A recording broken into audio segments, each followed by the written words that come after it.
আপনাদের সাথে শেয়ার করব এই যে কেওড়া কিভাবে চাটনি করে সেটাই আমি। নাও রানী, পেয়ারা খাও, পেয়ারা খাও। রানী পেয়ারা খাচ্ছে। পড়ে ছিল, এখন বলছে মা আমাকে 6-এ দিয়ে দাও, তো 6-এ দিয়ে। নমস্কার বন্ধুরা, কেমন আছেন আপনারা? আশা করি ভালো আছেন। Lifestyle of Ghosh family YouTube চ্যানেলে আপনাদের সবাইকে স্বাগতম। তো বন্ধুরা, আজকে আরও একটা নতুন ব্লগ নিয়ে আপনাদের সামনে চলে আসলাম। তো আমার এই স্নান করা হয়ে গেছে, ঠাকুর পুজো করা হয়ে গেছে। এবার একটু রান্নাবান্নার দিকে যাব নিচে গিয়ে। তো আজকে কি রান্না করব না করব সেটা আপনাদের সাথে একটু শেয়ার করব। আর সারাদিন কি করব না করব সেটাই আপনাদের সাথে একটু শেয়ার করব। তো আপনারা পুরো ভিডিওটা দেখবেন, আশা করি আপনাদের ভালো লাগবে। তো আজকে ওয়েদারটা ভীষণই ভালো, মানে খুব রোদ উঠেছে আজকে। তো আপনারা দেখুন, মানে প্রচণ্ড রোদ উঠেছে। দেখুন, আপনাদেরকে দেখাচ্ছি।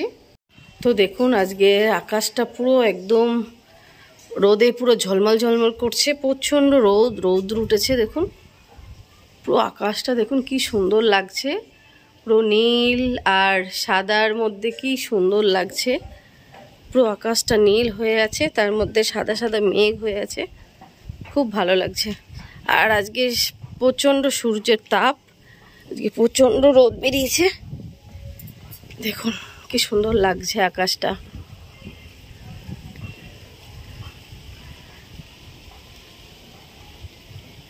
খুব ভালো লাগছে দেখুন।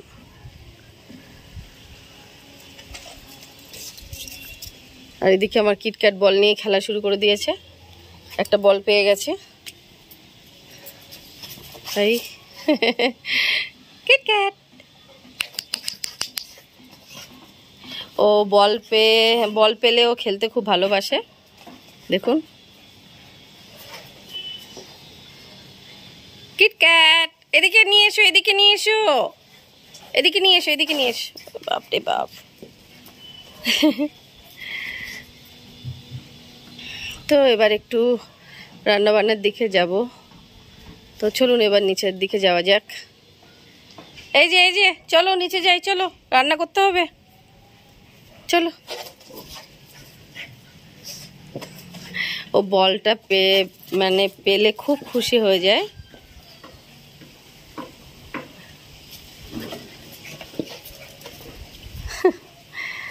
চলো চলো, অনেক খেলা করেছো, এবার চলো। ওরে বাপ রে বাপ। তো বন্ধুরা, আমি এই ছাদ থেকে ঠাকুর পুজো করে নিচে চলে এসেছি উপর থেকে। তো এবার একটু রান্নাবান্নার দিকে যাব। তো আমি আজকে একটা স্পেশাল রান্না করব, সেটা হচ্ছে কেওড়ার চাটনি। তো কেওড়ার চাটনি আমি আজকে কিভাবে রান্না করব সেটাই আপনাদের সাথে শেয়ার করব।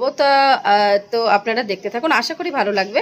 তো চলুন, আমি কেওড়ার চাটনি কিভাবে রান্না করব সেটাই দেখবেন। চলুন রান্নাঘরে যাওয়া যাক। বন্ধুরা, আজকে আমি আপনাদের সাথে শেয়ার করব এই যে কেওড়া কিভাবে চাটনি করে সেটাই আমি আপনাদের সাথে শেয়ার করব। তাই আমি কেওড়াটা নিয়েছি, এবার আমি এই কেওড়াটার এই যে ঢাকনাটা ছাড়িয়ে নেব। এই যে এরকম করে করে ঢাকনা ছাড়িয়ে নেব।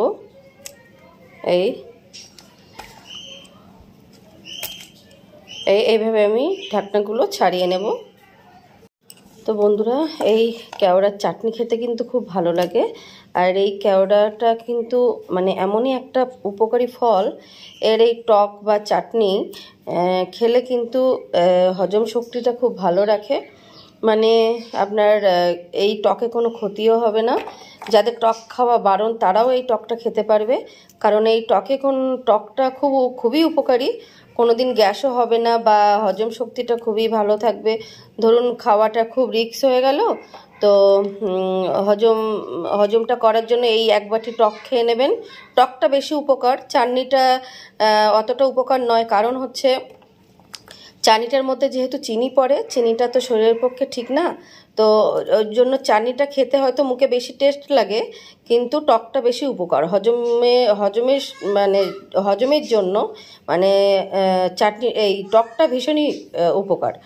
তো ধরুন আপনার খাওয়া বেশি হয়ে গেছে বা ভুলভাল খেয়ে নিয়েছেন, আপনি এক বাটি এই টকটা খেয়ে নেবেন। তো মানে আপনার পুরো খাবারটা হজম করিয়ে দেবে। আর যাদের ধরুন ওষুধ খাচ্ছে, টক খাওয়া বারণ, তারাও কিন্তু এটা খেতে পারে, কারণ এই টকে কোনো ক্ষতি হয় না। বা এই টক খেলে কোনো ওষুধের অ্যাকশন বা এটা যেটা বলে নষ্ট হয়ে যায় সেটাও হবে না। তো এই কেওড়ার টকটা এতটাই উপকার। তো আমি তো টক করে আপনাদেরকে দেখিয়েছিলাম কিভাবে আমি টক করেছিলাম।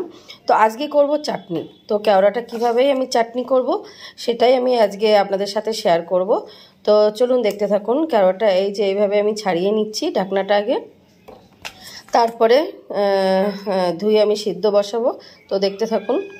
এই আমি পুরো কেওড়াটা পুরো ঢাকনা খুলে নিয়েছি, এই যে দেখুন ঢাকনাটা পুরো ছাড়িয়ে নিয়েছি। এবার আমি দিয়ে দেবো এর মধ্যে জল দিয়ে খুব সুন্দর করে ডলে ডলে কিন্তু ধুয়ে নিতে হবে। কারণ হচ্ছে কেওড়ার গায়ে কিন্তু প্রচণ্ড কাদা থাকে, এই যে এর গায়ে কিন্তু কাদা থাকে, যেহেতু এটা জঙ্গলে বা নদীর পাড়ে হয়ে থাকে গাছে। তো যখন পাড়ার সময় এটা মাটিতে ফেলতে হয়, কারণ অনেকগুলো করে পাড়ে তো একসাথে, তো ওই জন্য এর গায়ে এই যে কাদা থাকে অনেক। তো এটাকে আমি খুব ভালো করে ডলে ডলে ডলে ডলে খুব সুন্দর করে পরিষ্কার করে ধুয়ে নেব।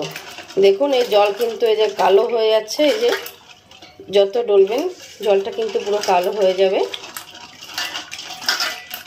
তো এইভাবে আমি ডলে ডলে কেওড়াটা আমি সুন্দর করে ধুয়ে নেব। দেখুন জলটা কিন্তু ঘোলা হয়ে গেছে, এই যে। তো এইভাবে ডলে ডলে ধুয়ে আমি পরিষ্কার জলটা দেব, দিয়ে সিদ্ধ বসিয়ে দেব।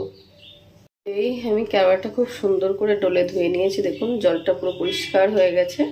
এবার আমি এই যে জলটা এমন দেবেন যে কেওড়াটা যাতে ডুবে যায়, বেশি জল দিলে হবে না, আবার বেশি কম জল দিলেও হবে না, এরকম বুঝে দিতে হবে।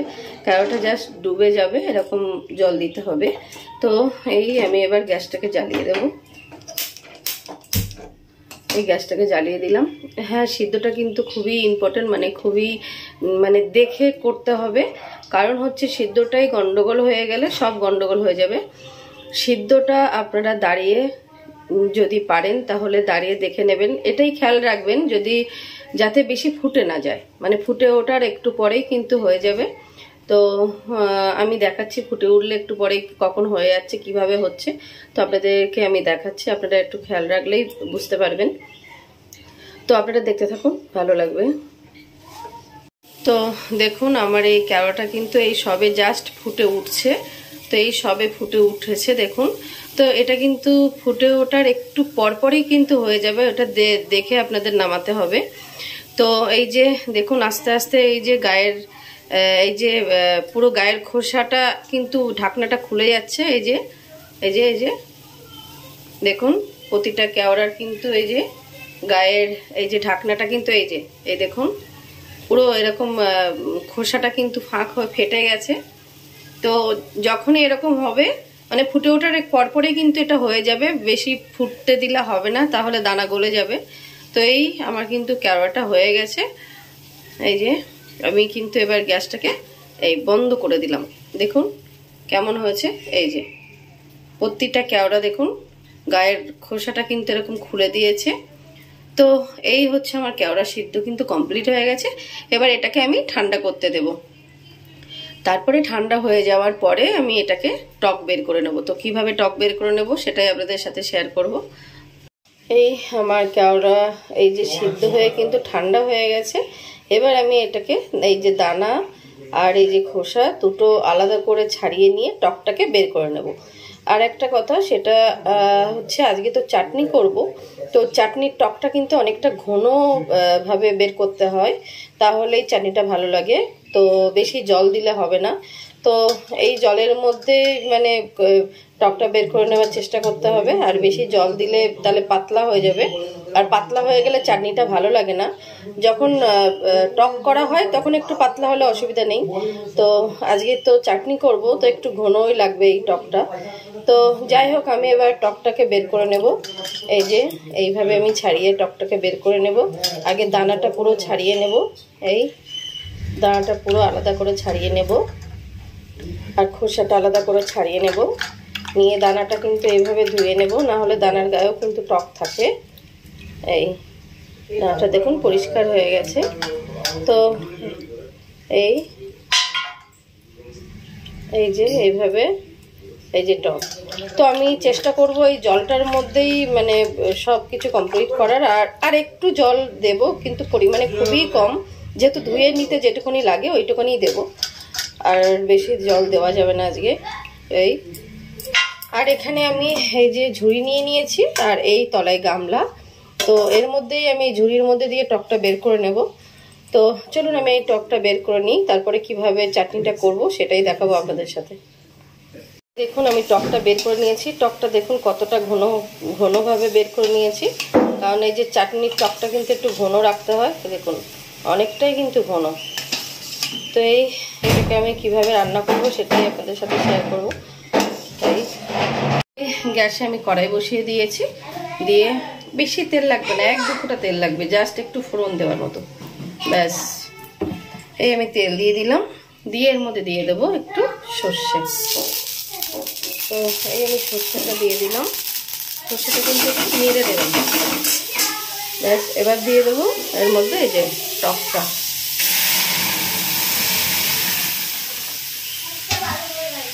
টকটা আমি দিয়ে দেবো পুরোটাই।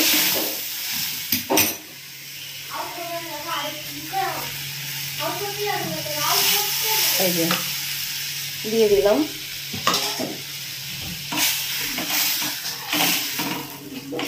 তো এবার আমি দিয়ে দেবো এর মধ্যে স্বাদ মতো লবণ।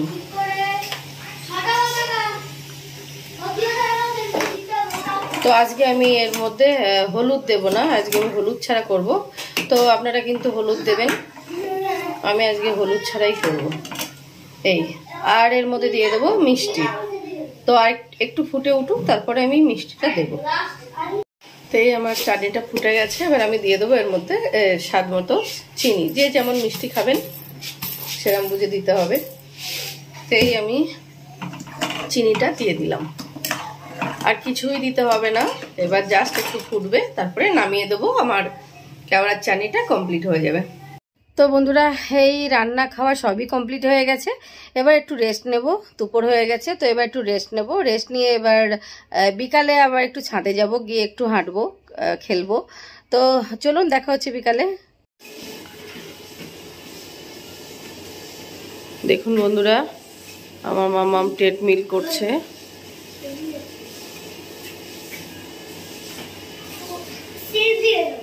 না তুমি 4 আগে করো, পরে 6 দেব।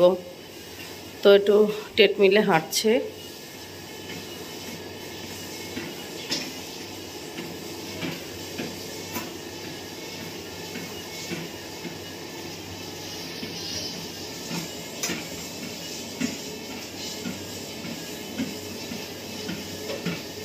তো 4 ছিল, এখন বলছে মা আমাকে 6 দিয়ে দাও।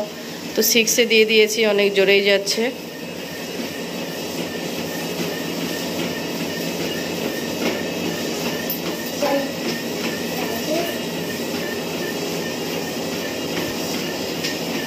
ট্রেডমিলটা খারাপ হয়ে গিয়েছিল, তো ওর বাবা আবার ঠিক করে দিয়েছে।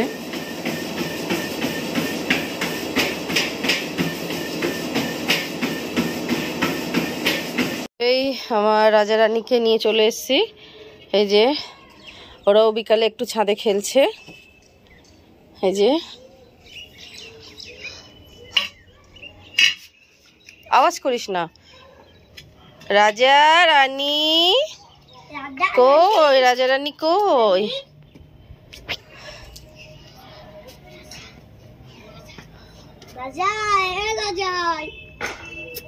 এই যে ছাড়ো না মামা, ওদেরকে খেলতে দাও। ধরবে না, ধরবে না, ধরলে ওর হয় না।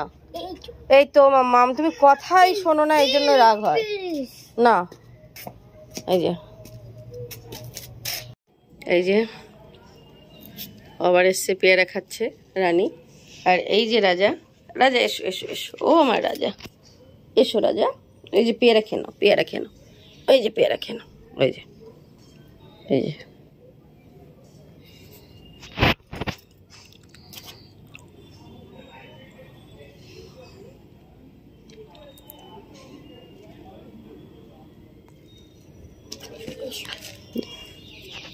তো বন্ধুরা এই সন্ধ্যা হয়ে গেছে, তো আজকের মতো ভিডিওটা আমি এখানেই শেষ করব। তো সারাদিন কি করলাম না করলাম সেটাই একটু আপনাদের সাথে শেয়ার করার চেষ্টা করলাম। তো আশা করি আপনাদের ভালো লেগেছে। আর পুরো ভিডিওটা দেখার জন্য আপনাদের অনেক অনেক ধন্যবাদ। আর এইভাবে আমার পাশে থাকবেন, আমাকে সাপোর্ট করবেন, তাহলে আমি আরও ভালো ভালো ভিডিও উপহার দেওয়ার চেষ্টা করব। তো চলুন আজকের মতো সবাইকে টাটা, সবাই ভালো থাকবেন, সুস্থ থাকবেন, আবার দেখা হবে আগামীকাল। তো সবাইকে টাটা।